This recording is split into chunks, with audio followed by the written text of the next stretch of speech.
Bueno, hoy nos acompaña en la cadena SER Lucía Freitas, una cocinera que tiene varias virtudes. Una de ellas es que cocina muy bien. Hace poco ha recogido el premio de Chef del Avenir y yo he probado sus platos, así que puedo dar fe de ello. Entre las otras virtudes que tiene es una gran sensibilidad para hablar y para interactuar con su entorno y con sus equipos. De todo ello vamos a hablar en esta entrevista. Hola Lucía, ¿cómo estás? Hola, ¿qué tal? Muy bien, encantadísima de estar aquí. Habrá gente que no te conozca, que igual le suena tu nombre, pero para ponerle un poco en situación, ¿cuántos años llevas cocinando? Pues yo empecé a cocinar con 19 años, abrí mi restaurante Tafona con 27 y ahora mismo pues tengo 40 y tengo Tafona, tengo Lume, abrí también un restaurante gallego en Nueva York que se llama Tomillo y estoy pues a punto de abrir un tercero también en Santiago. ¿Cuántos años cocinando entonces? Muchos. Pues 20, 21, pero bueno, yo empecé a cocinar, siempre lo digo, yo creo que con entre 7 y 10 años, con Arguiñano, fue mi maestro. Muchas veces la gente que tiene restaurantes aprendió de sus padres, de su madre, de su abuela. Yo siempre digo que mi madre tiene grandes virtudes, pero la de cocinar no es una de ellas. Sí que mi padre era el que hacía más pinitos, pues él hacía su pan, sus galletas, pues porque es de un pueblo, es de Viana do Bolo y es como, desde que era niño le tocó hacer de todo, ¿no? Hasta de aprendiz de costurero.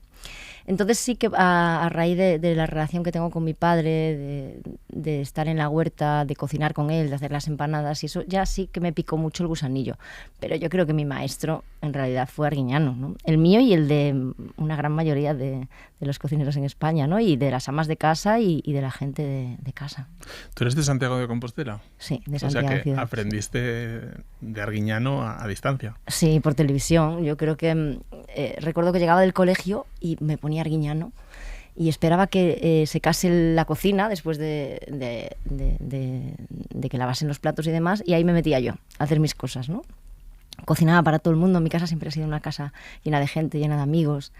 Y bueno, mi hobby era ese, ¿no? Era mi momento de felicidad, de olvidarme del resto y me metía en mi cocina. Siempre fui muy introvertida. Entonces fue como una terapia para mí, ¿no? Estar en cocina y hacer mis cosas, ¿no? Creo que la primera vez que te entrevisté fue en el año 2018, minutos después de que te dieran una estrella Michelin, que supongo que para ti fue un momento muy especial. Y tengo un trocito de esa entrevista que me gustaría que escucharas. Parece que nunca lo iba a escuchar, ¿eh? Tantos años. Yo empecé con un menú del día 12 euros. Cuanto más pude llegar a subir fueron 15 euros y hasta hace un año y medio casi, que fue cuando creo que tuve la seguridad en mí misma suficiente, después de ser madre, que yo creo que fue el punto de inflexión en mi vida, fue ser madre, y entonces decidí luchar por lo que de verdad quería, ¿no? Ahí en 20 segundos dijiste varias cosas importantes, ¿eh? Me emociona, ¿eh? Escucharlo. La verdad es que sí. Ese día fue un día muy bonito, porque fue como el premio a muchos años de sacrificio y de esfuerzo, ¿no? Y también el ver que esa evolución, ¿no? Lo que decía yo del punto de inflexión que mi vida trajo ser madre, ¿no? Y todo lo que aprendí en esos años, ¿no? El pasar las canutas, el verme de todos los colores, ¿no? El verme sola en el restaurante, porque yo empecé con un socio y luego me quedé sola en el restaurante, un restaurante que tenía muchas dificultades para sobrevivir, ¿no? Pero gracias a la ayuda también familiar, ¿no? El apoyo en este caso mi padre, que siempre es un tío muy calmado. Y yo me acuerdo cuando la sociedad con mi socio se rompió, que yo me vi como que tenía un niño de un mes, ¿no? Económicamente era muy difícil, yo me echaba la vida en el restaurante. Y en ese momento yo no me vi capaz, ¿no? Y mi padre en ese momento sacó su carácter y me acuerdo que estábamos en casa y yo así en la mesa y dijo, no, este es tu sueño y vas a seguir luchando por él. Aunque el día de mañana, en un año o dos, tengamos que pedir un crédito para cerrarlo, pero vas a luchar por él, ¿no? Y gracias a esa palmadita, pues seguí luchando por él y al año y pico conseguí la estrella, que no es más que un balón de oxígeno que te vale para darte cuenta de que estás haciendo bien las cosas y que además te da una cierta seguridad o estabilidad, ¿no? Porque a tu casa llega mucha más gente. de repente tu local se llena de gente que está dispuesta a sentarse y disfrutar y pagar tu menú. Y claro, porque yo venía de un menú del día. Entonces, cuando poquito a poco ibas subiendo el precio, ibas progresando, luego yo hice una reforma y me centré más en la parte gastronómica, evidentemente muchos de tus clientes que te han acompañado tantos años se quedan atrás, ¿no? Entonces pasas de tener servicios de 30 y 40 personas a tener servicios de 2, de 0. Entonces son momentos difíciles. De hecho, esa entrevista que compartí con Pilar Salas, compañera de la agencia EFE, tú das muchos titulares. Cuando hablas no tienes filtros y nos dijiste, entre otras cosas, que las habías pasado putas. Y ese fue el despertar del día siguiente, los titulares fueron eso. Lucía Freitas, las pasé putas. Pero es verdad, es gráfico, pero es así. Pero como yo, hay tanta gente que se deja la vida detrás de los fogones por un sueño, que no es más que cocinar rico y ser feliz trabajando y cocinando. Es como... En el fondo, es bueno que pasen estas cosas, que es muy fácil que te den una estrella Michelin cuando tienes un socio capitalista o 1 millón de euros debajo del brazo, ¿no? Pero que las personas que empiezan de la nada, que empiezan de cero, con sitios humildes, puedan soñar con llegar a hacer lo que realmente querían. Yo siempre soñé con tener un restaurante de mantel, ¿no? En el que yo pudiese ofrecer mi menú gastronómico. Es bonito también ver que hay gente que lo consigue, ¿no? Que no se queda solo en el Big Gourmand, hablando de la estrella Michelin, ¿no? Que si sigues en tu empeño, que si luchas por conseguirlo, llegas a donde quieres, ¿no? El hecho de ser madre, que en muchos casos dificulta las cosas, dificulta las carreras profesionales, y lamentablemente vivimos en una sociedad en la que eso afecta sobre todo a las mujeres, a ti en cambio te dio fuerzas, o sea, te hizo cambiar un poco la perspectiva de tu propia carrera como cocinera, ¿no? Todo. O sea, a mí ser madre me hizo cambiar en muchísimas cosas. Sí que es cierto que yo reconozco que los 2 primeros años de vida de mi hijo yo trabajaba muchas horas, pero te hablo de 14, 15 horas. Yo que soy además familia monoparental, tenía la ayuda familiar, tenía a mis padres que me traían a mi hijo al restaurante para poder estar un ratito con él, pero no podía elegir, me refiero. Yo no podía decir, no, yo trabajo menos horas, tengo más personal para poder estar con mi hijo, ¿no? Eso también es bueno que la gente lo sepa, que hay veces que hay momentos así en la vida que hay que lucharlos, que hay que vivirlos y esperar a que lleguen otros momentos mejores. Entonces, sí que es cierto que yo los 2 primeros años de vida de mi hijo casi no lo pude disfrutar, ¿no? Eso sí, yo siempre digo lo mismo.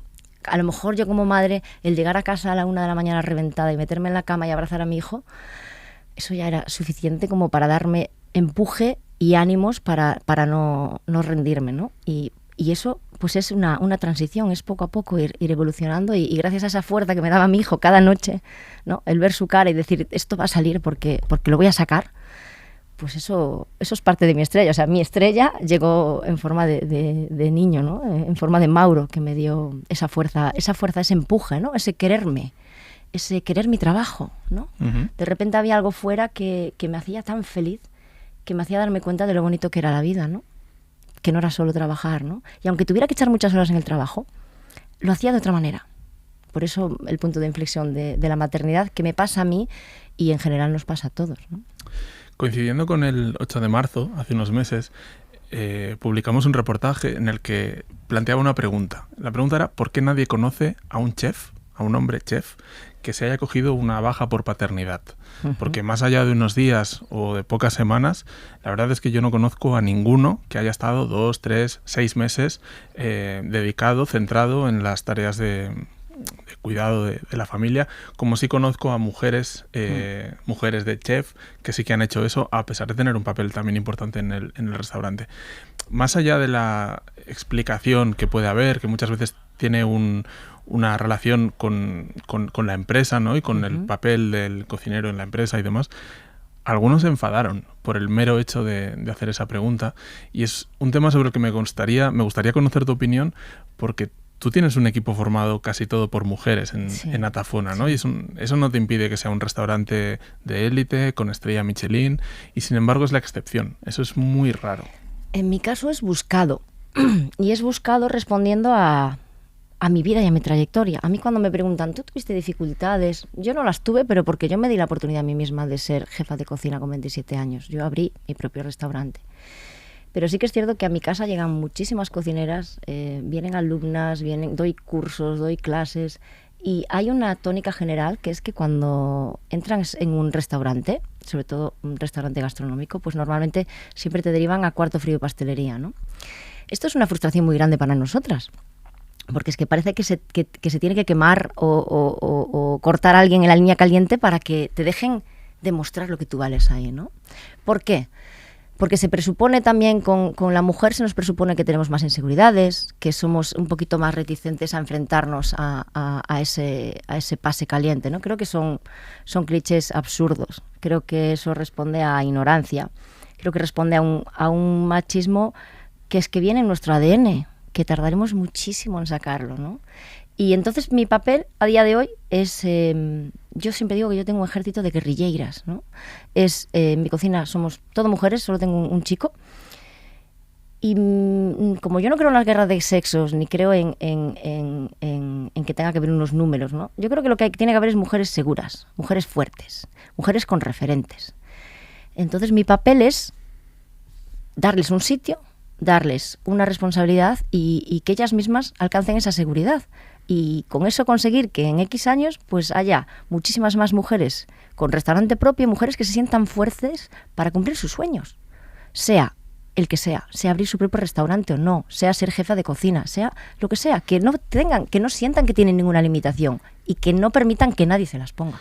Y eres optimista porque cuando planteamos reportajes, historias sobre el machismo en la cocina, muchos nos dicen es una cuestión de tiempo, en realidad ahora ya hay igualdad de oportunidades, pero van pasando los años y vemos que en los congresos las mujeres sois una minoría, siempre el 15, el 20%.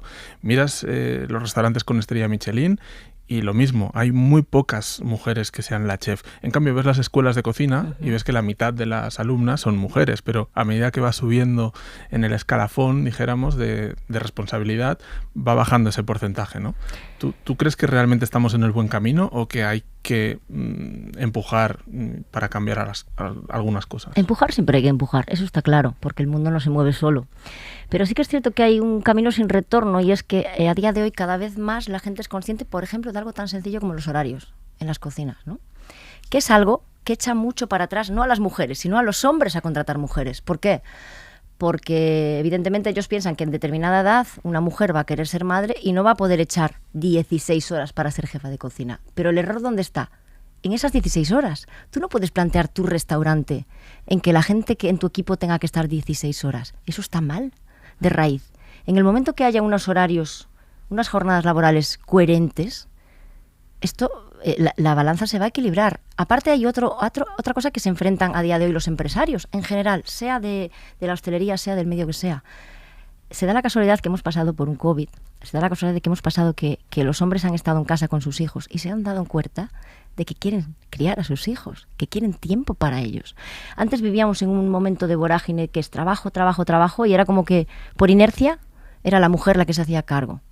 Pero nos estamos olvidando que a día de hoy la gran mayoría de los hombres quieren ser padres y vivir como tales, ¿no? Quieren tener horarios para poder estar con sus familias. Entonces esto es cuestión de tiempo. O sea, llegará un punto que los padres, igual que las madres, quieran su baja.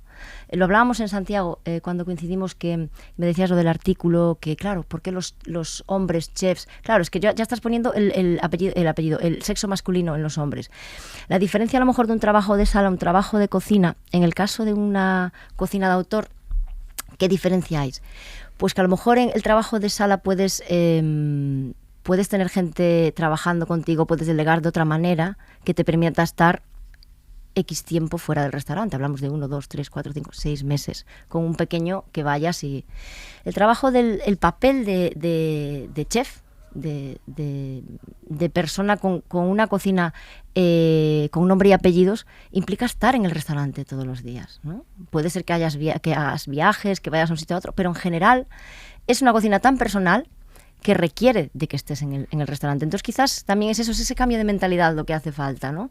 Pero lo que quiero decir es que en general todos los empresarios tienen que ser conscientes que esto es un camino de no retorno para bien, que tanto los hombres como las mujeres van a querer disfrutar de su paternidad y de su paternidad, y que para esto es importante reorganizar las empresas para tener horarios decentes y que no tengan que elegir. No contrato un hombre porque si contrato una mujer y luego es madre, pues claro, no puede estar 16 horas al día. No, caballero, ni un hombre, ni una mujer, ni nadie. Ese es el problema de raíz.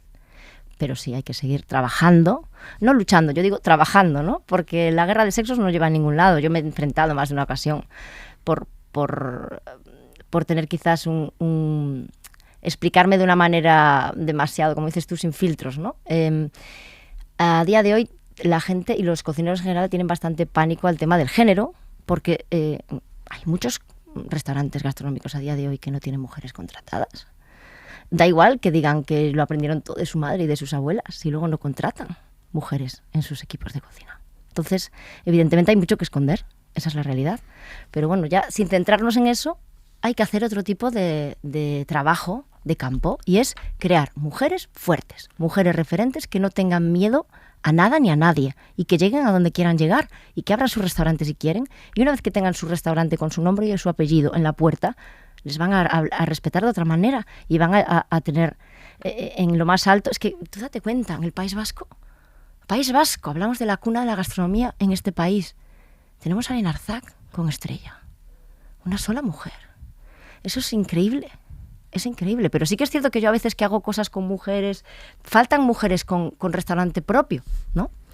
Y decir cosas como la que has dicho, que hace falta contratar mujeres en los equipos, decir eso públicamente, ¿te ha traído algún tipo de problema o enemistad? ¿A tus colegas dijéramos que no les hace gracia o lo asumen como que es una verdad como un templo? Hay de todo. Yo hace unos años tuve un encontronazo en un equipo de trabajo con muchos más cocineros, precisamente porque yo esgrimía esta manera de pensar de que las mujeres a veces nos sentimos que nos encasillan, ¿no? En pastelera a mí me pasaba, yo cuando tenía un socio, éramos 2 en cocina, y sí que es cierto que yo además de cocinera me formé también en pastelería, pero yo me encabronaba, porque era como, no, claro, tus postres, no, yo me presenté a cocinero del año solo para callar bocas, porque estaba cansada de que la gente diera por hecho que como éramos un hombre y una mujer, yo era la pastelera. No, señores, yo era el alma, era la que hacía los platos, la que encargaba, pero es ese punto de vista que es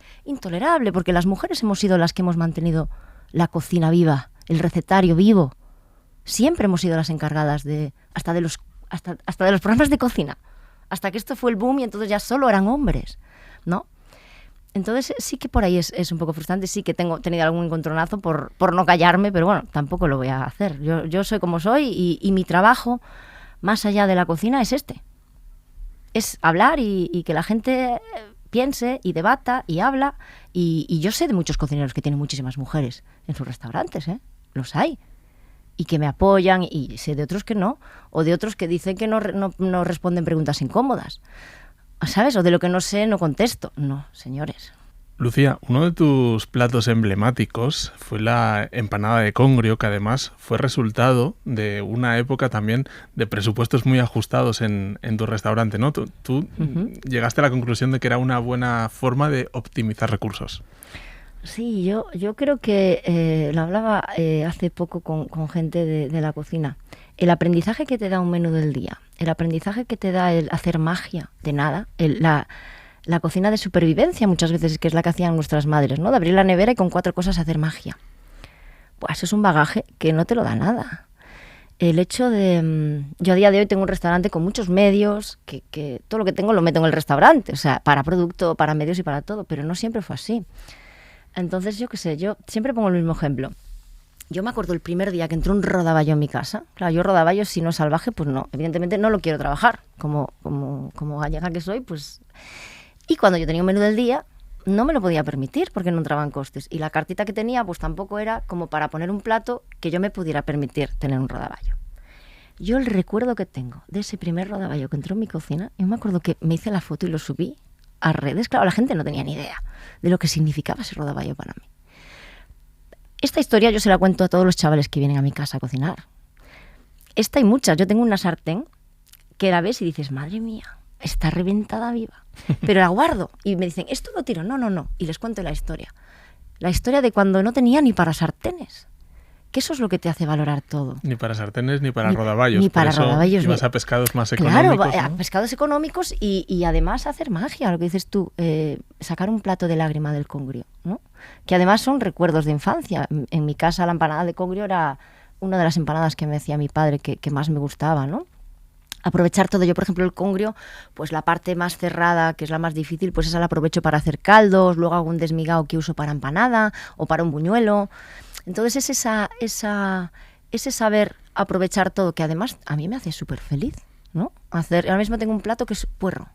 Son 3 texturas de puerro y te comes el puerro de cabo a rabo, ¿no? Y la gente hoy en el restaurante se sienta y flipa, porque de algo tan sencillo puedes hacer algo que sea mágico, ¿no? Tú tienes el restaurante además muy cerca de la Plaza de Abastos de Santiago, frecuentas, tienes ahí todos los días de mi vida. Tienes tus contactos. Sí. ¿Cómo se vive desde un restaurante con una estrella Michelin en el que ofreces menús de degustación? Todo este proceso de inflación, de encarecimiento de los productos, algunos tan básicos como el aceite de oliva, como los cereales, ¿no? Que son de los que más han subido. Bueno, pues lo vives como el resto de la gente, ¿no? Intentas subir, nosotros subimos el precio del menú, justo lo que subió, se encareció la vida. Y bueno, pero hay muchos más gastos a mayores, ¿no? O sea, se multiplicó todo muchísimo, pero bueno, de momento seguimos intentando mantener un poco la línea sin salirnos mucho, ¿no? Luego yo tengo la suerte de que como hago un tipo de cocina que es del entorno, ¿no? Que es de mi huerta, que es de mis paisanas, y es muy vegetal también, pues ahí se encarece menos, ¿no? Porque es el trabajo de las manos, de mis paisanas y el mío propio, ¿no? Y el de la gente que tengo en la huerta. Pero sí que es, por ejemplo, en el pescado es una cosa que es, claro, hablamos de rodaballo. Yo te puedo poner un ejemplo. La semana pasada, te hablo de Galicia, ¿eh? La lubina, hubo un día que se puso a 40 euros el kilo. 40 euros el kilo. Un pescado que, bueno, pues nosotros evidentemente siempre cogemos las mejores piezas, rondan todos los 24, 25, 26, 27, 40 euros, ¿no? O sea, estamos hablando que una pueden ser 2 kilos. No, mis piezas son grandes, son piezas de 5 kilos. 5. Wow. Mira, lo que hablábamos del rodaballo, que es parte de la historia. El tiempo que tardé en tener ese rodaballo, me acuerdo que lo compré con toda la ilusión del mundo. Y ese domingo vendí X raciones. Yo me acuerdo que me fui a casa, por un lado feliz porque era mi primer rodaballo, pero me acuerdo que llevaba una bolsa al vacío con no sé cuántas raciones eran, pero eran 80 euros de coste de rodaballo que no había podido vender. Por eso te digo que la gente cuando se sienta a un restaurante tiene que darse cuenta de que es muy caro, ¿no? Pero cualquier negocio de hostelería, que es muy caro mantenerlo, que no es el hecho de que un café valga 0,20 de coste o 0,30 y se venda a 1,50, ¿no? Es que ahí van alquileres, van hipotecas, van salarios, van horas de trabajo, ¿no? Y ahí creo que todos debemos ser un poco más conscientes cuando consumimos, ¿no? Consumir calidad, evidentemente buscando el precio, pero para eso también tenemos que consumir a nuestro alrededor y crear riqueza, ¿no? Esa economía colaborativa, yo, por ejemplo, para mí son vitales mis placeras, ese ecosistema que creamos, porque juntas somos más fuertes y creamos una economía en un kilómetro cero, pero muy real, ¿no? Uh-huh. Es la mejor manera de consumir. A quien nos esté escuchando, nos esté viendo y tenga serios problemas para llegar a fin de mes, ¿qué tipo de consejo le darías tú relacionado con la comida? Pues que muchas veces es más barato cocinar que comprar cocinado, que hay gente que no tiene tiempo y compra rápido y mal, y luego también que hay que tirar por productos más humildes, con los que tú, con un poco de mano y un poco de cocina, creas cosas muy ricas, ¿no? Yo parto de las bases de los vegetales. A mí los vegetales, por más que los pagues, me parecen baratos. Y te hablo de quizás de una agricultura como la que vivo yo en Galicia, que son paisanas que lo cultivan y están a las 6 de la mañana apañando las cosas para poder venderlas. Pues a lo mejor sí me parece más caro un tomate que viene en una bandeja de plástico que cogen con tractores y los meten en cámaras y están... Pues para mí eso a lo mejor es bastante más caro. Prefiero consumir un poquito menos y consumirlo en su punto justo, pues un tomate natural, que muchas veces es mucho más barato. Pero por esa forma de vida que tenemos, tan rápida, tan deprisa, nos vamos a la primera esquina, ¿no? A consumir a un supermercado. Cuando en los mercados, por ejemplo, la cultura del mercado es la cultura de lo que está de temporada, que es lo mejor calidad-precio, ¿no? Entonces yo considero que hay que bajarse al barrio, a consumir en el barrio, consumir en el mercado. Uh-huh. Y eso para mí es crear ese ecosistema también, ¿no? Y consumir con conciencia. Nos has hablado del puerro, ahora de los tomates, hablas de los vegetales. Mucha gente va a alucinar cuando sepa que tú no puedes comer vegetales. Sí, es paradójico.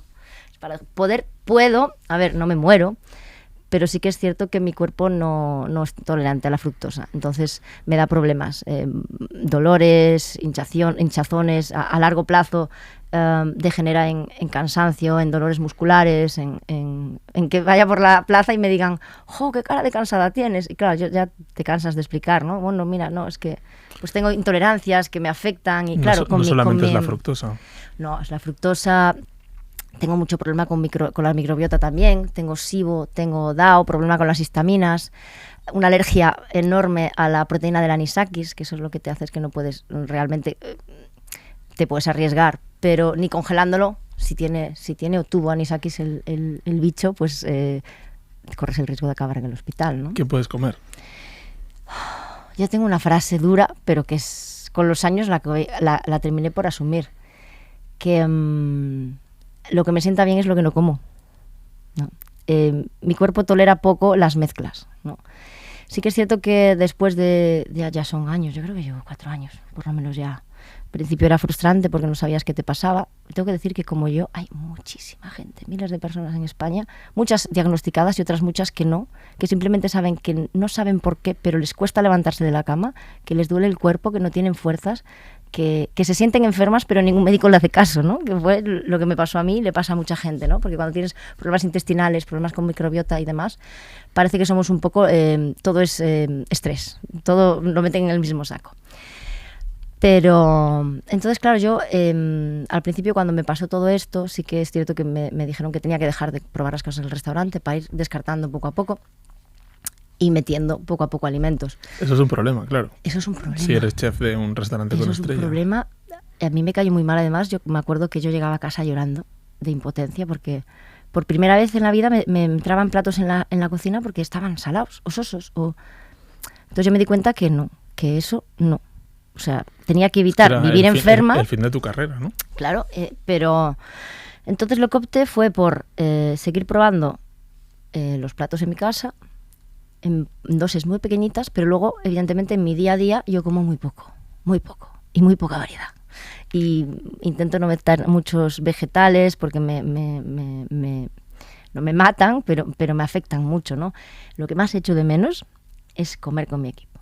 Yo llego a mi casa, me hago mi pollo, me hago mi pescado a veces de aquella manera, pero básicamente no mezclo, no tomo gluten, no tomo leche, no. Que si lo tengo que comer, lo tomo y no pasa nada, son intolerancias, no son alergias. Bueno, ¿no? pero pagas las consecuencias luego, ¿no? Pero lo pagas porque es una degradación de tu salud, ¿no? Y yo siempre pongo el mismo ejemplo gráfico, es como si tú te tomases 3 gin tonics, o 4 o 5, al día siguiente, cuando abres los ojos es como, Dios, ¿qué me pasa? No puedes con la vida, ¿no? Yo me acuerdo que yo cuando iba al médico le decía, es que me duelen las ojeras. Y yo era pura vitalidad. O sea, yo tenía a mi hijo bebé, dormía 4 horas, trabajaba 16, estaba abriendo un restaurante en Nueva York. O sea, mi vida era... Viajaba, trabajaba, era energía a tope. Siempre fui súper vitalista. Y de repente, todo esto se me cayó, ¿no? Pero bueno, como te digo... ¿Y crees que todos esos excesos de estrés, de sobrecarga de trabajo han podido tener algo que ver con...? Sí, está muy relacionado. Tú fíjate. Mira si está relacionado. Yo hace poco fui a Grecia a hacer un evento y me acuerdo que de camino para aquí estaban en el aeropuerto y me llamaron para dar una noticia muy mala. Me angustié tanto que fue cuestión de minutos. Empecé a inflarme, ¿sabes? O sea, de una manera... O sea, me afecta mucho más. Evidentemente, yo hay veces que como cosas que no son toleradas de todo por mi cuerpo, ¿no? Entonces, dependiendo de cómo estés, de estrés, de trabajo, si estás corriendo, si estás estresada, pues puede ser un día que me como un cachito de manzana y no pasa nada, o puede ser un día que me como un cacho de manzana y yo no puedo dar el servicio, ¿sabes? Entonces yo por eso no como con mi equipo. Prefiero estar en piloto automático, me quedo en la cocina, pum, llego a mi casa, cuando termina el servicio me como mi comida y ya. La parte buena de todo esto es que en pocos restaurantes como Natafona aquellas personas que tienen algún tipo de intolerancia van a ser tan cuidadas, mimadas y comprendidas como en el tuyo, ¿no? Sí, eso es algo que mis clientes lo agradecen un montón. Mira, yo cuando era Madrid Fusión de hace 2 años lo preparé con la Universidad de Vigo.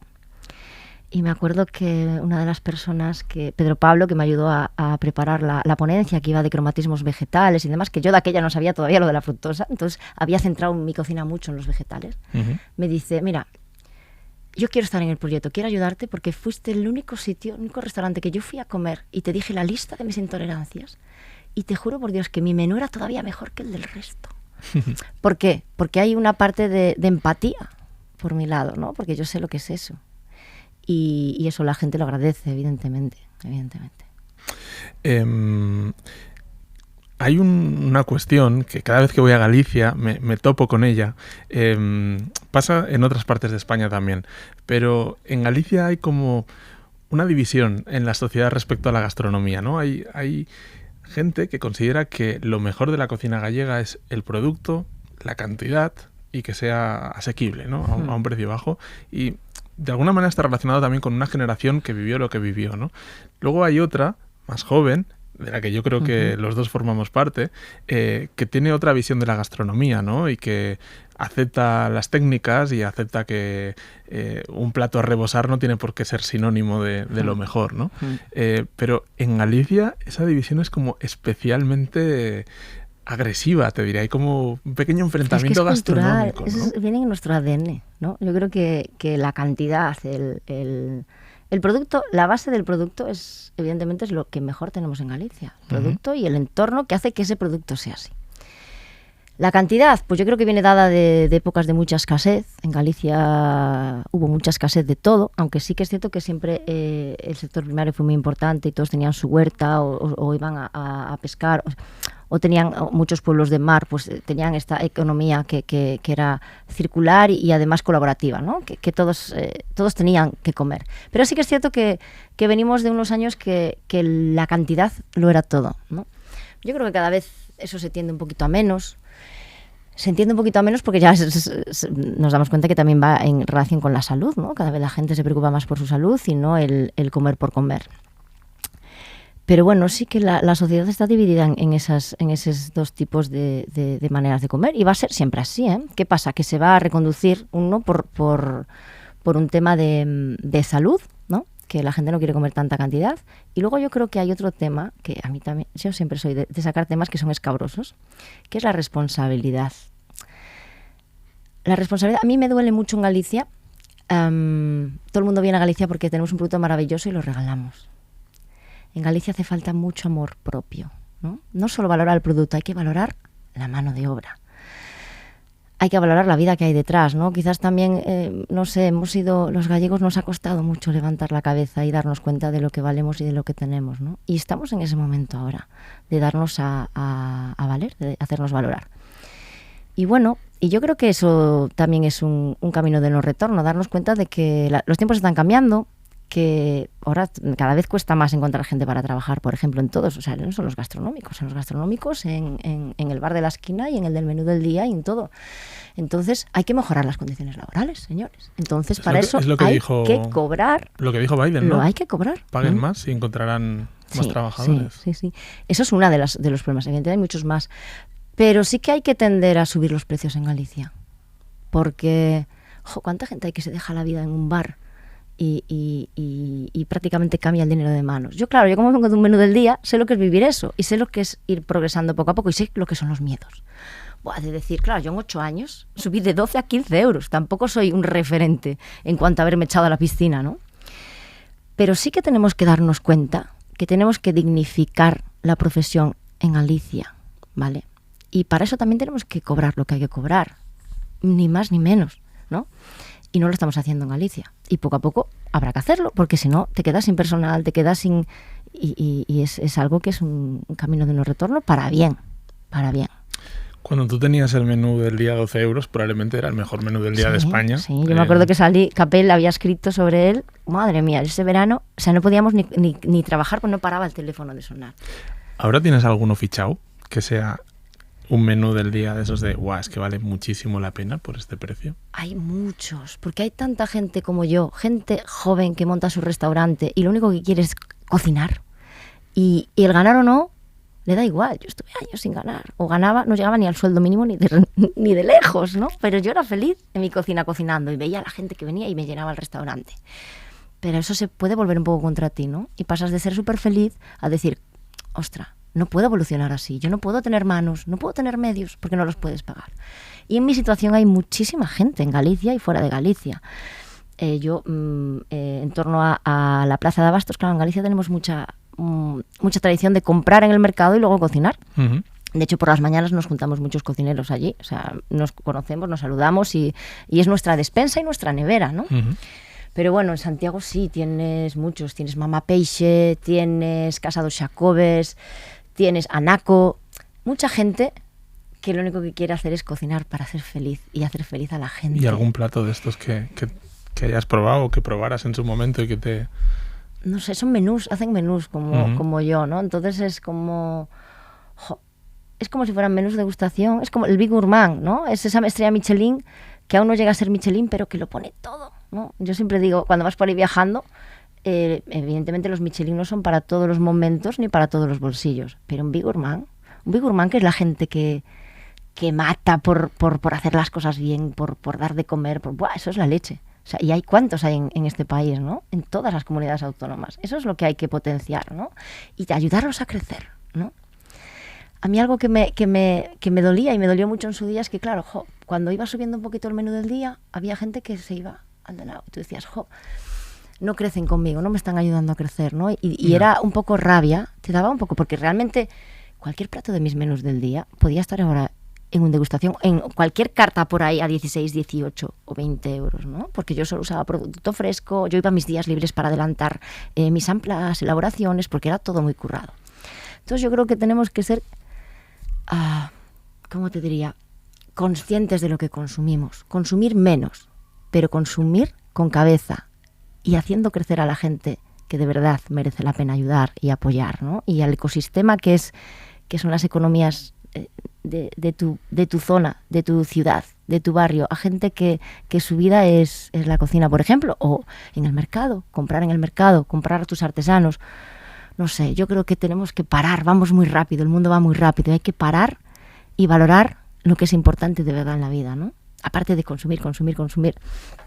No, consume menos, pero consume bien. Además de Atafona, tienes otro restaurante que se llama Lume y tienes proyectos. No paras de pensar y de poner en marcha nuevas cosas. ¿Qué nos puedes contar de lo que estás preparando, de lo siguiente? Bueno, el COVID en mi casa llegó como en todas las casas, ¿no? Derrumbó un poco todo, pero sí que es cierto que me dio esa perspectiva, ese parón para desarrollar cosas que siempre había soñado con tener y que nunca había tenido tiempo. Entonces, con el COVID desarrollé una marca de helados, que es Cinza.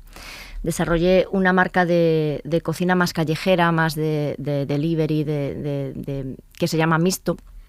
Y bueno, en esos formatos también me hicieron ver que Lume, que es mi barra gastronómica, es un sitio muy chiquitito en la Plaza de Abastos, ¿no? Que hacemos cocina de mercado, hacemos también un menú de degustación, pero un poquito más de menos pasos, que me faltaba espacio para esas cosas, ¿no? Para implementar ese tipo de cocina. Entonces tuvimos la suerte que el local que hay al lado se puso a nuestra disposición y bueno, espero que comienzos del año que viene, o más bien tirando hacia Semana Santa, podamos abrir un nuevo concepto, muy vinculado también al Lume, que Lume es fuego en gallego, más así de que la gente pueda hacer más con carta, porque claro, Lume es tan pequeñito, tiene una barra que sube y baja y es eso, es como un escenario en el que tú ves la cocina y disfrutas de un menú de degustación.